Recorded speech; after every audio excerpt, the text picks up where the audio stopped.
स्वागत है आज चैनल रेसिडेंशियल जवाहर स्कूल शिक्षण में।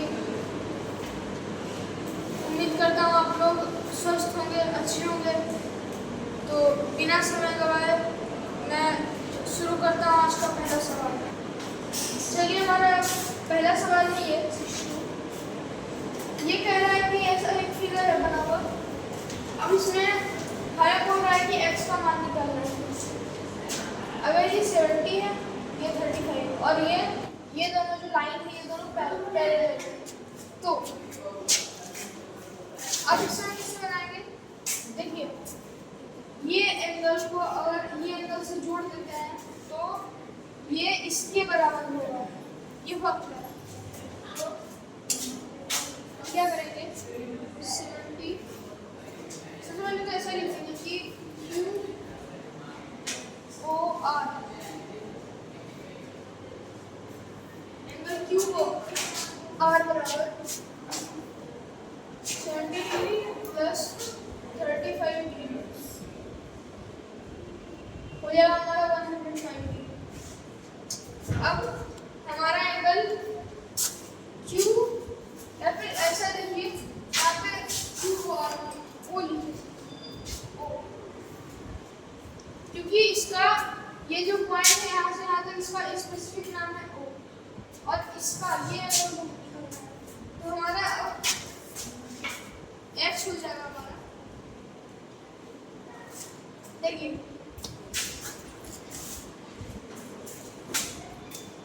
ये जो टोटल है, ये टोटल जो है ये है 360 डिग्री। अब हमें इसका मान पता चल गया है 105 डिग्री। तो x का मान निकाल लेंगे 360 में घटा, तो वो रहेगा 360 डिग्री में 105 डिग्री घटा देंगे तो हमारा आ जाएगा 05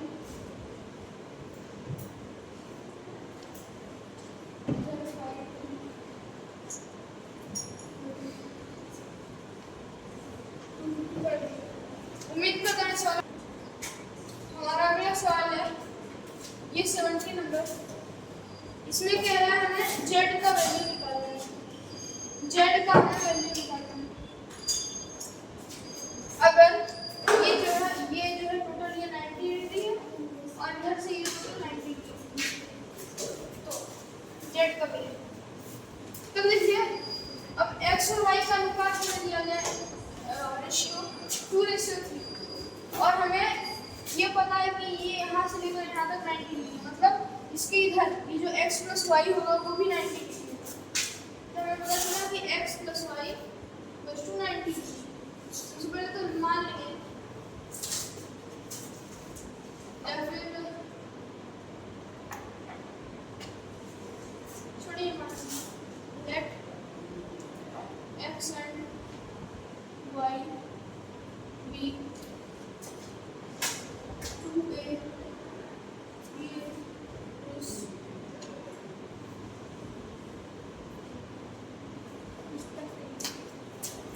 मान लीजिए।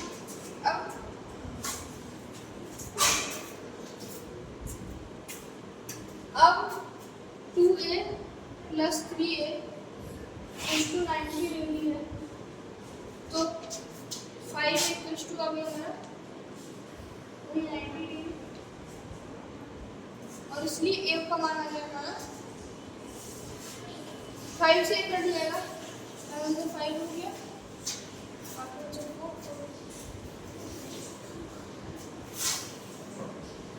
ये बराबर आ गया 80। अब देखिए, अब यहाँ से यहाँ तक जो है y + z हमारा 180 डिग्री होना चाहिए। तो y का मान है हमारा 3a, a का मान है 80, तो हम निकाल सकते हैं क्योंकि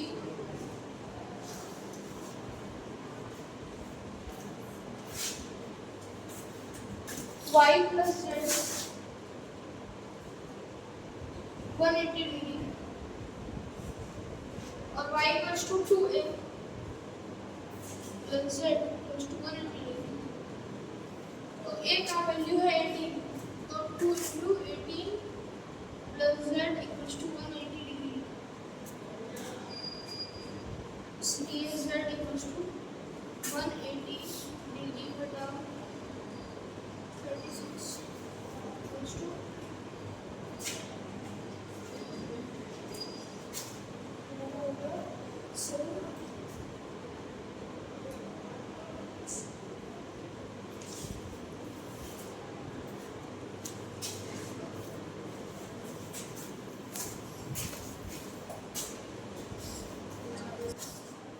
सर एक फाइनल से मिस्टेक है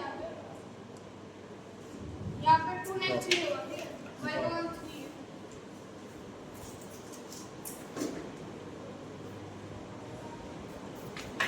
तो अब 180 इक्वल्स टू हो जाएगा 180 माइनस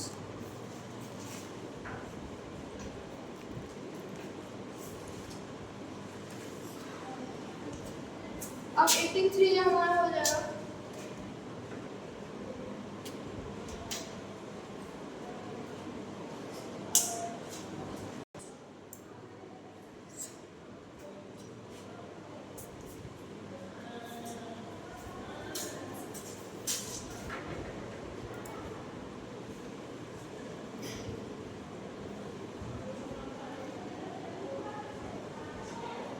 ये होगा राइट आंसर। सवाल आपने लिख दिया, थोड़ा पीछे कीजिएगा, मैंने अभी सवाल दिखाया था मुझसे, एक बार सवाल भी देख लीजिए, यही होगा राइट आंसर।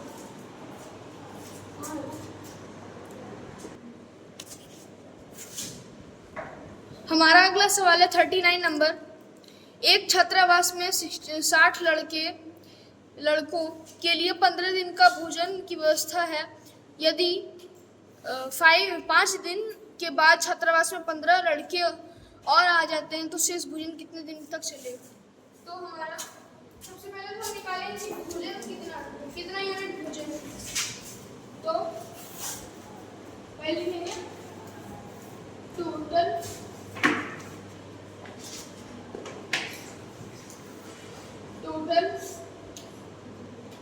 फूड, कुल खाना कितना है? तो कुल खाना हमारा हो जाएगा 60 गुना 15 मीन्स 900 यूनिट। 900 यूनिट जो है खाना है। अब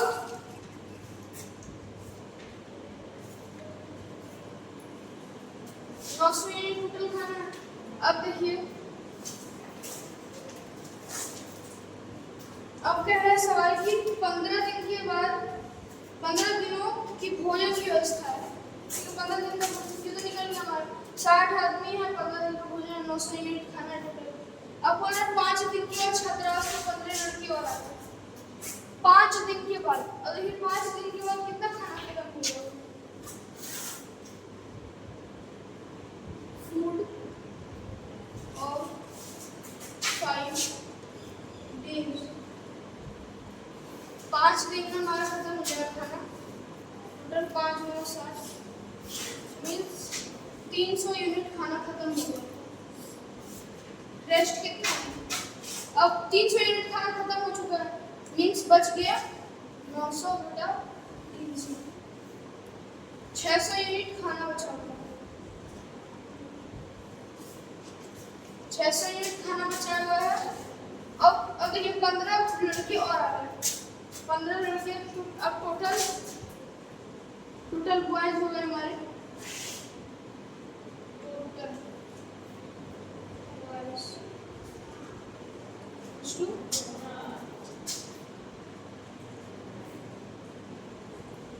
600 बटे टोटल बॉयज हमारे पहले से 60 और आ गए 15, तो हमारा ये टोटल 75 बॉयज, 75 बॉयज हमारे अभी। अब शेष खाना जो रेस्ट खाना है वो कितने दिन खत्म हो जाएगा? तो हमारा रेस्ट खाना खत्म हो जाएगा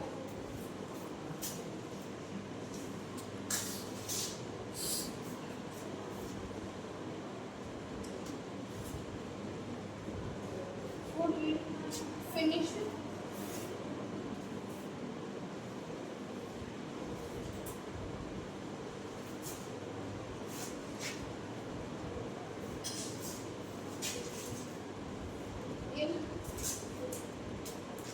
अब फूड जो है खाना जब फिनिश हो जाएगा, 600 यूनिट खाना 75 बॉयज डिवाइड करती है, तो हम डिवाइड करेंगे तो ये 75 जो है अब ये लग जाएगा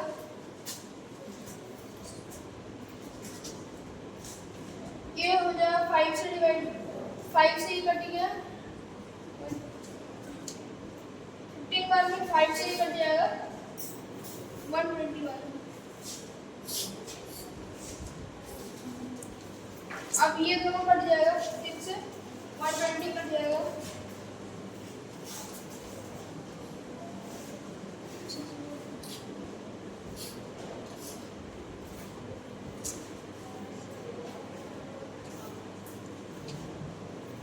दिन जो है खाना और चलेगा। उम्मीद करता है सवाल आप लोग समझ में आएगा।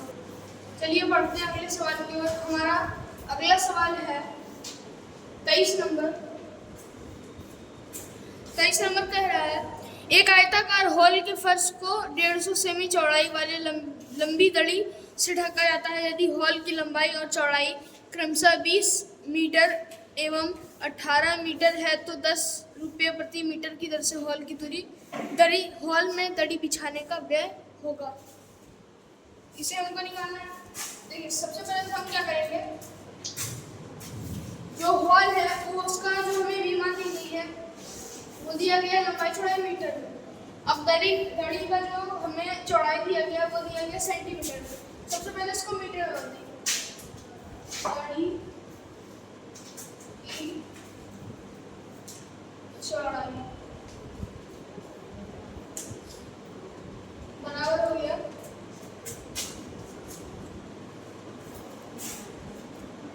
150 सेमी था। अब देखिए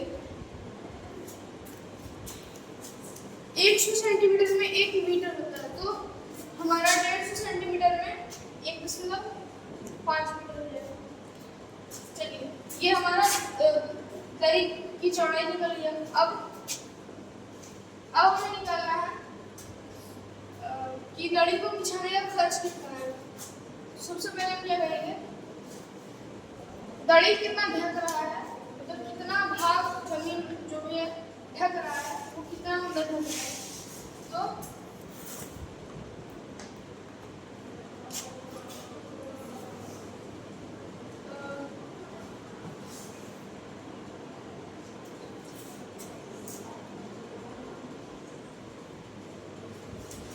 कैसे लिखिए दड़ी को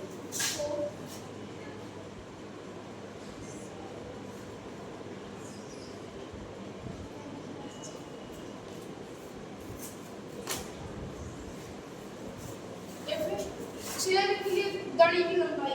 दड़ी की लंबाई नहीं होता टोटल लिखिए दड़ी की लंबाई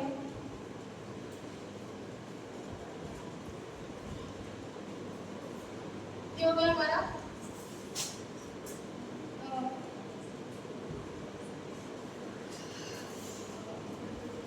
क्षेत्रफल जो है फर्श का उसका बटा चौड़ाई। तो हमारा दड़ी की या फिर सीधा यहाँ पे हम सीधा आगे निकाल सकते हैं कि दड़ी का खर्च कितना है। तो ये शॉर्ट पड़ जाएगा, तो शॉर्ट ही बना दड़ी को बिछाने का खर्च, दड़ी को बिछाने का खर्च। अब प्रत्येक मीटर पे 10 रुपये लगता है, तो हमारा दड़ी को बिछाने का खर्च हो गया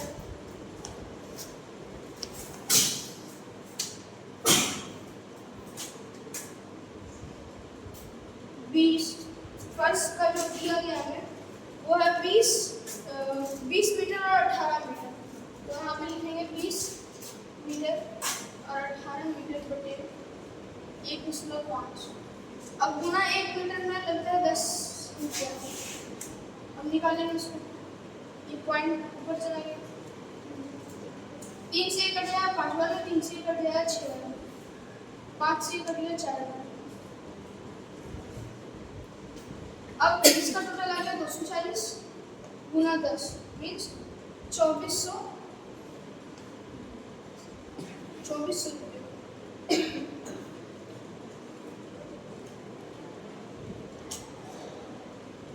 ये हो गया हमारा राइट आंसर। उम्मीद करता हूँ इस सवाल आप लोगों को समझ में आ गया।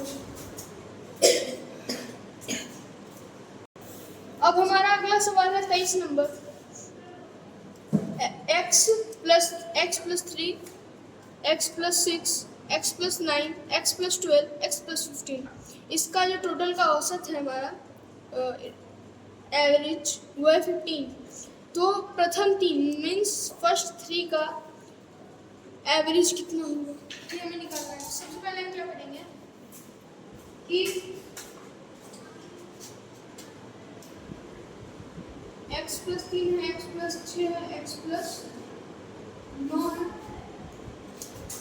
x + 12 है, x + 15।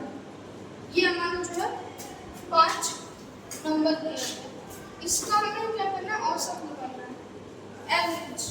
तो हम सबसे पहले क्या करेंगे कि देखिए एवरेज क्या होता है, जैसे देखिए ये टोटल कितना है, 5 नंबर है, तो इनके बीच का जो नंबर होगा वो एवरेज हो गया। या फिर अगर यहाँ पे 4 नंबर होगा, 4 नंबर, तो हमें फिर इसका जोड़ के एवरेज निकालना होगा। इसमें है 5 नंबर, तो इसका बीच वाला नंबर है x + 9। तो यही हो गया हमारा एवरेज, मीन्स x + 9 = 15। इसका इन सब का एवरेज क्या है, 15 है, तो x + 9 = 15, इसलिए x =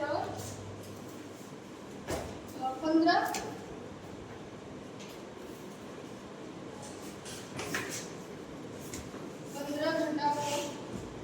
मीन्स 6। x का मान हमारा निकल गया सिंपली 6। अब हमें बोलता है पहले 3 नंबर, ये जो 3 नंबर है इसका एवरेज। तो जैसे कि मैंने अभी बताया कि अब यहाँ पे कितना 3 नंबर है, अब यहाँ पे 2 नंबर होता है, तो इसका हमको एवरेज निकालना पड़ता है। बोला हमें 3 नंबर का एवरेज निकालना, 3 नंबर के बीच वाला नंबर क्या x + 6 है, तो उसी का हम एवरेज निकाल देंगे, तो उसी का मान हो जाएगा एवरेज। तो वही करेंगे, x + 6 बराबर हो जाएगा हमारा, x का मान 6, 6 और 6। सिंपली ये सवाल बड़ा सवाल छोटा में कर दिया। अब हमारा अगला सवाल है 30 नंबर। एक खंभा 1/3 भाग, एक खंभा का 1/3 भाग कीचड़ में है और 2/5 भाग पानी में तथा 10 मीटर जो है पानी के ऊपर है, तो खंभा की कुल लंबाई कितनी है। चलिए हमें इसे निकालना है। तो सबसे पहले तो हम क्या करेंगे कि मान लें कि पुल की पुल है खंभा है, उसका कुल लंबाई माना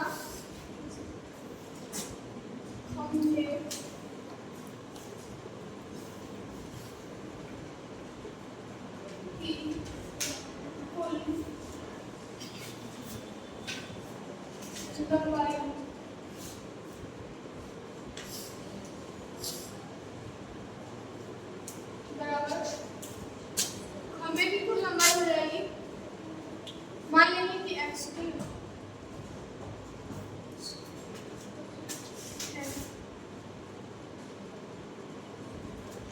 x मान लीजिए खंभा का कुल लंबाई। अब उसका 1/3 भाग कीचड़ में गड़ा है, तो x का 1/3 भाग कीचड़ में गड़ा है, जोड़। अब 2/5 भाग जो है पानी के ऊपर है, मतलब पानी में। अब कह रहा है क्या कि पानी के ऊपर का भाग जो हमारा 10, देखिए ऐसा समझिए इसको कि ये खंभा है, इसका मान लीजिए 1/3 भाग होना चाहिए, इतना जो है पानी के ऊपर है, मतलब इतना पानी में। अब ये जो यहाँ से यहाँ तक का लंबाई है ये हमें दिया गया है 10, तो हम 10 कैसे निकाल सकते हैं, मतलब हम ये वाला और ये वाला जोड़ देंगे, तो इसको जोड़ के पूरे में घटा देंगे, तो मतलब इसको पूरे में घटा देंगे तो हमारा बच जाएगा इतना, मीन्स जो कि हमारा है 10। उसी तरह यहाँ पे जो ये नीचे वाला है इन दोनों को जोड़ के ये पूरे का जो लंबाई है उसमें घटा देंगे, तो हम घटा देंगे x, तो हमारा निकल जाएगा ऊपर वाला, मतलब ये दोनों हट गया, ये दोनों को हम पूरे में घटा दिए, तो हमारा बचेगा इतना ही ना 10 मीटर वाला, वही ना हम लोग मैं सही लगा, तो यहाँ पे उम्मीद से तो यहाँ तक समझ में आ गया। अब देखिए हमें क्या करना है, x घटा, पहले तो दोनों को जोड़ देंगे ब्रैकेट के अंदर रखना कर लेते हैं। तो यहाँ पे हो गया x बटे 3 जोड़ x 2x बटे 5 10 x माइनस। अब इन दोनों का एलसीएम ले लेंगे तो हमारा एलसीएम आ जाएगा 15 और यहाँ पे आएगा 5x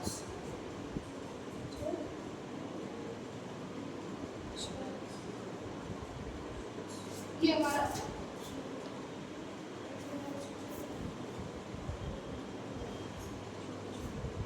अब इसको सॉल्व करेंगे तो हमारा x का मान कितना बचेगा। चलिए इधर बनाते हैं इस साइड। देखिए अब इसको हम इससे गुना करके 11x में घटा देंगे। 15x में 11x घटाया तो हो गया हमारा 15x में 11x हो गया 4x बटे 15 तो हमारा इसका मान है 10। अब ये 2 से कट गया 2 बार में 2 से कट गया 5 बार। अब 15 बचे 75 तो 2x बराबर हमारा आ गया 75। ये क्रॉस मल्टीप्लिकेशन के द्वारा इसको इधर मिलती है 75। इसलिए x का मान हमारा आ जाएगा सिंपली हमारा x का मान आ जाएगा। अब 2 को इधर भेज देंगे इधर गुना में था इधर आ गया तो डिवाइड हो जाएगा। तो यहाँ पे हमारा मान निकलेगा 37.5। उम्मीद करते हैं इस सवाल आप लोगों को समझ में आ गया होगा। हमारा अगला सवाल है एक साबुन की टिकिया की लंबाई 7 सेमी, चौड़ाई 5 सेमी तथा ऊंचाई 2.5 सेमी है।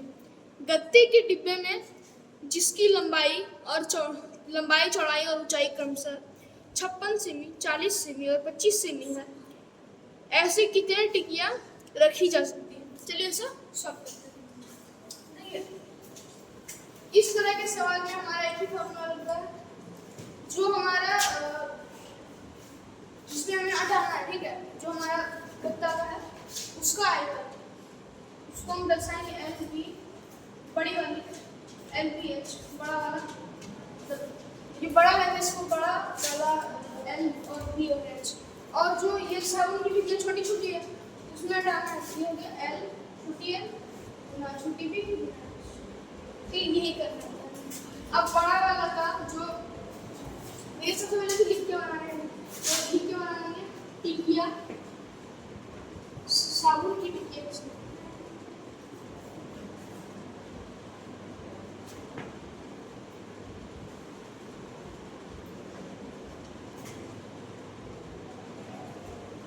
साबुन के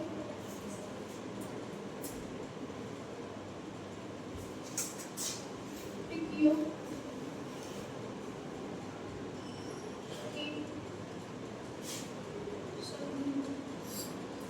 बराबर हो जाएगा हमारा एल हमारा जो हमें बताया गया है वो बताया गया हमें 56 सेमी, एक 40 सेमी और एक 25 सेमी बटे अब छोटा वाला 7 सेमी, 5 सेमी और 2.5 सेमी। इसे ही हमें सॉल्व करना है।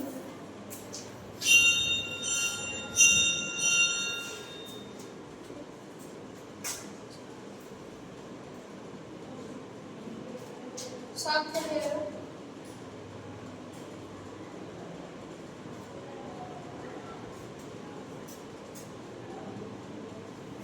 अब सब गुना कर देंगे तो हमारा आ गया 8 4 32 हो गया 320 और 320 गुना तो हो गया हमारा 640।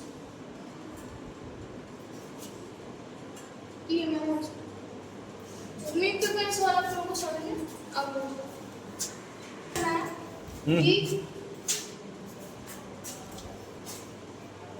हमारा अगला सवाल है ये। अब हमें इसमें क्या करना है कि अगर b का मान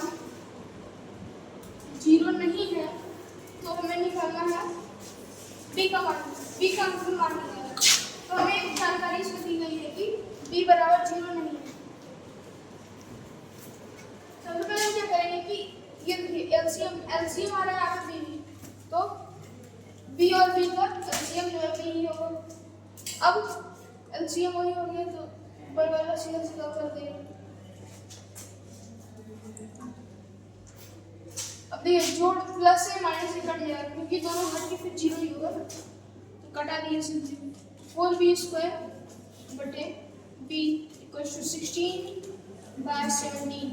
अब b से ये पावर हट गया और बच गया हमें 4, इसलिए यहाँ पे आया 4b = 16/17। 4 से कट गया 4/1, इसलिए b आया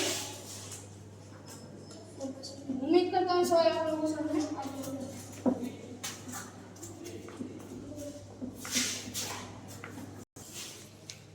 मैं आशा करता हूँ कि आप लोगों को आज का सेशन अच्छा लगा होगा। जैसा भी लगा होगा आप कमेंट में बताइएगा और अपनी राय कमेंट में दीजिएगा और लाइक सब्सक्राइब शेयर करना नहीं भूलिएगा। तो धन्यवाद, थैंक्स फॉर वॉचिंग।